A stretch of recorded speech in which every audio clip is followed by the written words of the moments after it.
Leadership leads the teachers to bring the change. They become the agents of change in the school and thus the community. They are the agents of change, and they do not see the failure of one child as an individual failure.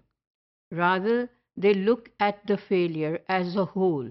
They look at the failure as this failure to be the failure of the society and the community from which the child is coming. Because the failure of one individual will cause the failure of the community, the school, and thus the whole society. So the failure has to be rectified, not only for the sake of the individual, but for the sake of the community. Those teachers who look at individual failures as just the failure of that particular child do not have the ability to bring the change. But those teachers who are leaders as well as the agents of change, they take the thing as a whole. They do not consider it individually. Because if we consider the failures of one child or one individual, we would not be able to reach to the roots of why this failure is being caused. We have to look at the picture as a whole. As teachers, it is our duty to find out the reasons why a child is failing, because it is not that particular child who is failing. It is the whole system that is failing. As they say, behind every failed child, there is a failed teacher. Similarly, behind every successful child, there is a successful teacher. And behind every successful individual, there is a successful society, and thus a community which is successful too. So the failures are not to be considered as individual failures. They are considered to be a failure of the whole, the school, the class, the community, the teachers as professionals, and thus the society. We need to find out the reasons as a whole. If we just pinpoint the weaknesses of one individual because talking about his failure, we will reach nowhere. The only discussion we can do is he is lazy, he doesn't listen to the teachers, he is not disciplined, he is rude, that is all. We will not be able to find out the real cause.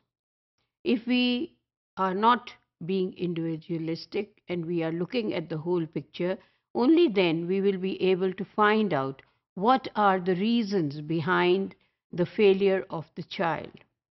Is the school not really providing those opportunities to the student which the school should? Is the teacher not capable enough to make the explanations very clear to the students? Is there some lack of knowledge that is taking place between the teacher and the students?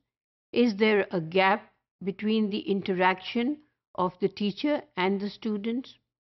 Is the community not providing full support for the education of the students? Is the family ignoring their duties to help and support the child to learn at home? Is there any problem at home which is really causing the individual to fail? So this will be the discussion if we are talking about looking for failure as a whole and not as an individual. Because as said earlier, the individual failure will not bring us to some results, and thus we will not be able to find out solutions to those failures.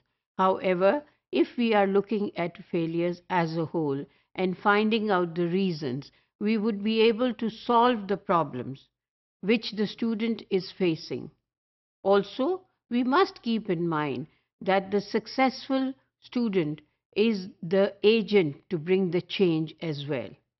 The successful learner brings a change in the whole class, in the whole school, in his community, at home, and he is the one who brings the change as well.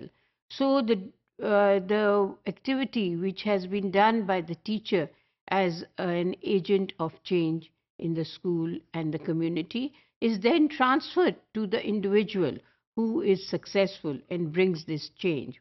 Similarly, a failure, a student who has failed, also is representing the difficulties he is facing in the school, with the teacher, with the communication gap with the teacher and his classmates, and also he is also telling us and representing the flaws of his family life, his parents ignoring him, and also the community not supporting him.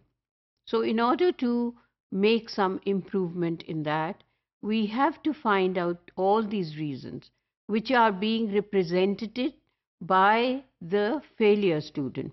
Just like the successful student is representing the success of the community and bringing change in it, so does the failure student represent issues and problems to be solved.